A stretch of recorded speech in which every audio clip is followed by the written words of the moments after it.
Hello friends, welcome to my YouTube channel dynamic HVSC. So friends, इस video में हम जानेंगे कि अगर हमारे पास एक फ़ैन है तो उसका कनेक्शन कैसे करेंगे रेगुलेटर के साथ, और बल्ब है और एक सॉकेट है तो इसका कनेक्शन कैसे करेंगे। आइए उस कनेक्शन को देख लेते हैं। फ़ैन का कनेक्शन करेंगे रेगुलेटर के साथ, जो बल्ब है उसके एक स्विच के साथ, और एक सॉकेट है एक स्विच के साथ कनेक्शन करेंगे। तो आइए उस कनेक्शन को देख लेते हैं। तो सबसे पहले हमारा हमारे पास क्या है कि एक स्विच बोर्ड है। स्विच बोर्ड में 3 स्विच दिया हुआ है, एक रेगुलेटर है और एक सॉकेट है। हमारे पास एक बल्ब है और एक सीलिंग फ़ैन है। इसका हम कनेक्शन पूरा करके बताएँगे। तो इसका कनेक्शन करने के लिए हमें पावर सप्लाई चाहिए, जो कि हमारा पावर सप्लाई आता है आउटसाइड से। तो पोल से आता है हमारा फेज़ और न्यूट्रल, जो कि हमारा मीटर में कनेक्ट होता है। तो मीटर में हमारा क्या है, इनपुट आ गया फेज़ का, और न्यूट्रल न्यूट्रल भी आ गया।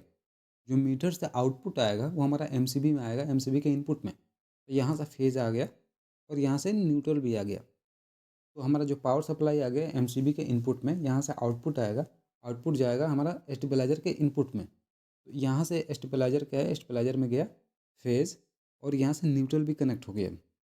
उसके बाद यहाँ स्टेबलाइजर से जो आउटपुट निकलेगा वो हमारा जो डिस्ट्रीब्यूशन बोर्ड होता है, वहाँ पे एमसीबी होता है, वहाँ के इनपुट में जाएगा। तो यहाँ से सीधा निकला फेज़ और एमसीबी के इनपुट में कनेक्ट हो गया। न्यूट्रल भी निकला और न्यूट्रल भी एमसीबी के इनपुट में कनेक्ट हो गया। अब हम करेंगे इस स्विच बोर्ड का कनेक्शन। तो सबसे पहले हम यहाँ से क्या निकालेंगे, फेज़ लेता हूँ। फेज़ लेने के बाद मैं क्या करूँगा, फेज़ लेने के बाद जो हमारा स्विच है, स्विच के निचले वाले पॉइंट में मैं कनेक्ट कर दिया, और कनेक्ट करने के बाद तीनों को लूप कर दिया। तो अभी क्या है, फेज़ आया, एक स्विच में दिया, एक स्विच से दूसरे में दिया, दूसरे से तीसरे में दिया। तो जो हमारा फेज़ का पॉइंट है स्विच में पहुँच गया, स्विच के इनपुट में पहुँच गया, आउटपुट अभी बाकी है। अब हम क्या करेंगे, यहाँ से मैं क्या किया, इस वाले स्विच से इस सॉकेट का कनेक्शन कर दिया। यहाँ के आउटपुट निकाला। आउटपुट निकालने के बाद जो सॉकेट है, सॉकेट के राइट साइड का जो पिन है वहाँ पे मैंने कनेक्ट कर दिया। तो इस स्विच से इस सॉकेट का कनेक्शन कर दिया। फेज पहुँच गया, न्यूट्रल पहुँचाना भी बाकी है। और जो बीच वाला जो स्विच है, बीच वाले स्विच से मैंने क्या किया, आउटपुट निकाला और बल्ब को दे दिया। तो बीच वाले स्विच से बल्ब ऑपरेट होगा।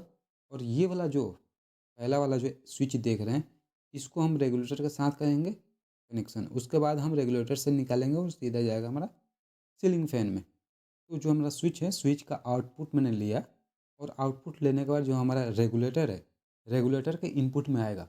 यहाँ पे जो रेगुलेटर है, दो वायर होते हैं, एक इनपुट के लिए किसी में भी जोड़ सकते हैं। तो यहाँ पे मैंने क्या किया, जो स्विच से आउटपुट निकला वो रेगुलेटर के एक वायर में मैंने कनेक्ट कर दिया, और दूसरे वायर से मैंने फेज़ को निकाला, और सीधा मैंने ले जाके जो हमारा सीलिंग फ़ैन है वहाँ पे मैंने कनेक्ट कर दिया। अभी क्या है कि फेज़ फेज़ हमारा सीलिंग फ़ैन में भी आ गया फेज़, बल्ब में भी आ गया, और जो हमारा सॉकेट है सॉकेट में भी आ गया। अब हम क्या करेंगे, जो हम न्यूट्रल पहुँचाएँगे तीनों में। तो न्यूट्रल से मैंने क्या किया, यहाँ से न्यूट्रल का पॉइंट लिया, और न्यूट्रल का पॉइंट ले जाने के बाद मैंने क्या किया, ये बल्ब में पहुँचा दिया। अब यहाँ से एक लूप लूँगा, और लूप लेके मैं क्या करूँगा, जो सीलिंग फ़ैन है, सीलिंग फ़ैन को भी मैं दे दूँगा। तो जो हमारा न्यूट्रल होता है, न्यूट्रल कॉमन हो गया। न्यूट्रल को कंट्रोल नहीं किया जाता है, फेज़ को ही कंट्रोल किया जाता है। तो फेज़ को मैंने ऑलरेडी कंट्रोल कर चुका था। तो अभी न्यूट्रल किया, बल्ब को दे दिया, बल्ब से एक लूप लेके मैंने क्या किया, इसको दे दिया सीलिंग फ़ैन को। और एक जो न्यूट्रल है, न्यूट्रल का पॉइंट में ले जाके ये जो है सॉकेट है, सॉकेट में मैं दे दूँगा।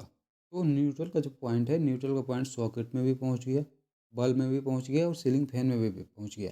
तो इस तरह से कुछ कनेक्शन होते हैं कि अगर एक सीलिंग फैन है, बल्ब है, एक सॉकेट है, तो उसका कनेक्शन करेंगे, कैसे करेंगे, इस तरह से होता है। सो फ्रेंड्स, आई होप ये कनेक्शन आपको समझ आया होगा।